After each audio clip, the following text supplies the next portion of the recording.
j'ai acheté ces ventouses-là. Ce qui se passe, c'est qu'elles sont en silicate. Elles sont très légères. Par contre, elles chauffent trop rapidement. Elles sont trop chaudes, hein. Et dans la main même, elles deviennent même brûlantes. Donc ça, malheureusement, ça me plaît pas. Mieux vaut avoir des ventouses comme ça, hein, classiques, des ventouses chinoises, un peu plus épaisses, qui mettent un peu plus de temps à chauffer, mais qui vont répartir, qui vont retransmettre la chaleur de manière beaucoup plus agréable et uniforme que les autres ventouses, que celles-ci qui sont plutôt... non, ça va pas, on a du mal à maîtriser on a du mal à maîtriser la chaleur. Ensuite, une lampe alcool, celle-là elle est bien, celle que j'ai, qu'on va utiliser, donc nickel, ça c'est assez pratique. Ensuite, comme pince, eh bien, vous prenez une pince traditionnelle, une pince à pansement, ou bien moi je prends celle-là parce qu'en fait, comme elle est large et puis elle a des petits trous, vous voyez, ce qui fait que quand on met le coton, qu'on l'enflamme, en fait, ça crée un passage pour l'oxygène. Le coton brûle de manière beaucoup plus uniforme, plus longtemps. On a une flamme beaucoup plus stable. Donc ça c'est pas mal. Mais qu'importe, hein, vous prenez une pince, hein, il y en a assez des pinces, hein. Une pince comme ça, une pince à pansement par exemple, ça va très bien aussi, hein, ça fait l'affaire. Pince à pansement, c'est fait pour ça. Pince à clamper, comme ils disent. Ensuite, alors vous avez des ventouses un peu spécifiques. Alors ça, c'est tout ce qui est ventouse en céramique. Donc normalement, la céramique, ça garde mieux la chaleur. Je sais pas, j'ai pas essayé. L'inconvénient, c'est que je suppose qu'elles sont cassantes, elles doivent être fragiles, elles sont plus lourdes, hein, sur le corps du patient. Et en fait, on voit pas la peau qui monte. Donc on voit pas trop ce qui se passe. On voit pas si la peau elle est en train de changer de couleur. Si c'est le cas, il faut enlever la ventouse. Surtout chez les enfants, les personnes âgées. Il faut absolument, on veut pas qu'il y ait un changement de couleur au niveau de la peau parce que après le traitement est trop fort. Et quand c'est trop fort sur des personnes sensibles, le problème c'est que ça peut les épuiser. Ça peut aussi énormément les déshydrater. Donc les gens peuvent se sentir épuisés, mal à l'aise, hein. Donc attention, attention. Attention aux ailes. Alors ventouse en bianchi, ça c'est un matériau qui n'est pas donné. Je suppose que c'est aussi une ventouse cassante. En fait, je crois que c'est une pierre froide. Donc elle met peut-être plus de temps à chauffer. Donc c'est marqué, vous allez voir. Alors apparemment, voilà, elle possède des minéraux qu'on pourrait libérer grâce à la chaleur. Donc, principe, son large spectre d'infrarouge participe à améliorer la microcirculation, ralentir la croissance des cellules cancéreuses.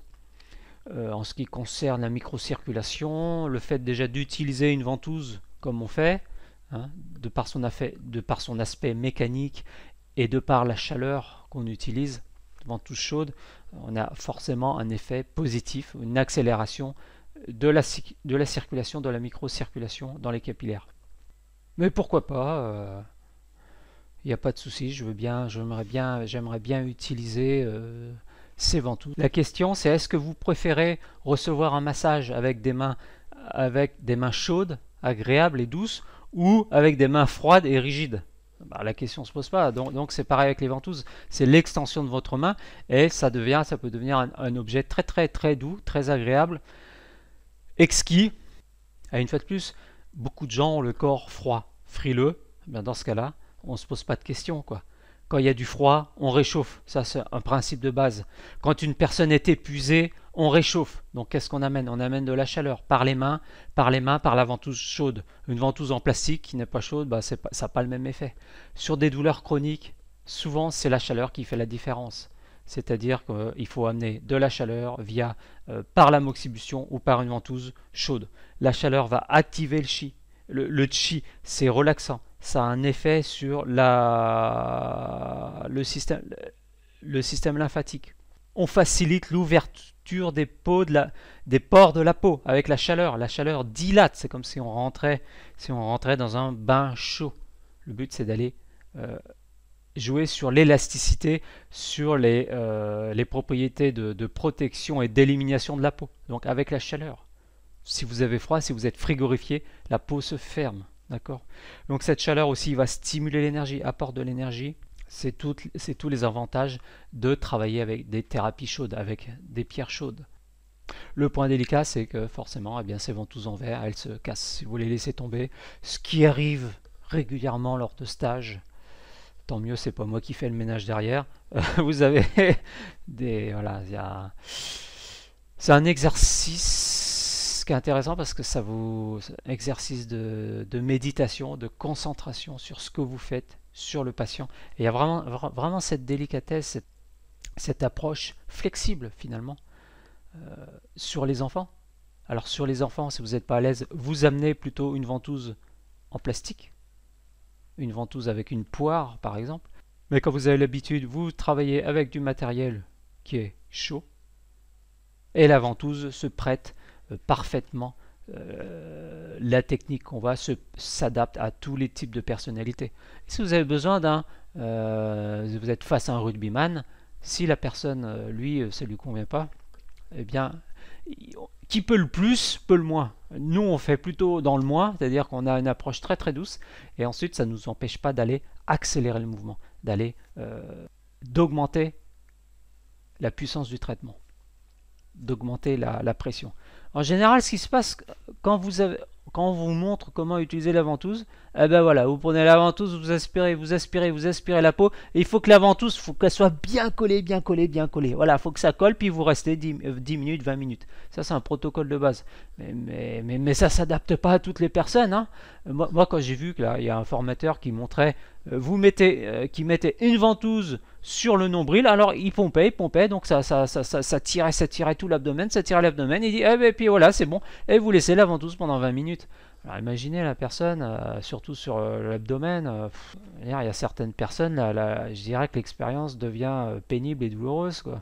Croyez-moi, c'est le genre de personne qui ne va plus jamais se faire traiter avec des ventouses. Donc c'est dommage, parce que ça donne une mauvaise idée, ça donne vraiment une mauvaise réputation aux ventouses, quoi. C'est vraiment dommage. Alors qu'on pourrait même utiliser, voilà, je dis, la ventouse même en soins palliatifs. On va peut-être éviter à la rigueur. Je préfère peut-être plus utiliser le toucher. Mais la ventouse vraiment va nous aider, va nous aider dans notre travail. Et le fait de laisser les ventouses quelques minutes, par exemple, sur le dos, sur des muscles tendus, eh bien, ça nous soulage d'un massage. Ça nous permet, les ventouses travaillent et nous, pendant ce moment-là, on peut se reposer ou discuter avec la personne. Donc, si vous voulez, ça remplace aussi en même temps l'effort du massage. C'est vraiment les ventouses sont actives, vous les laissez 5-10 minutes maximum. Et ça remplace largement un bon massage, quoi. Un massage qui, lui, nous prend plus de temps. Hein. Et donc c'est vraiment un outil, c'est un bon ouvrier. La ventouse vraiment est un excellent ouvrier qui va nous aider dans notre travail.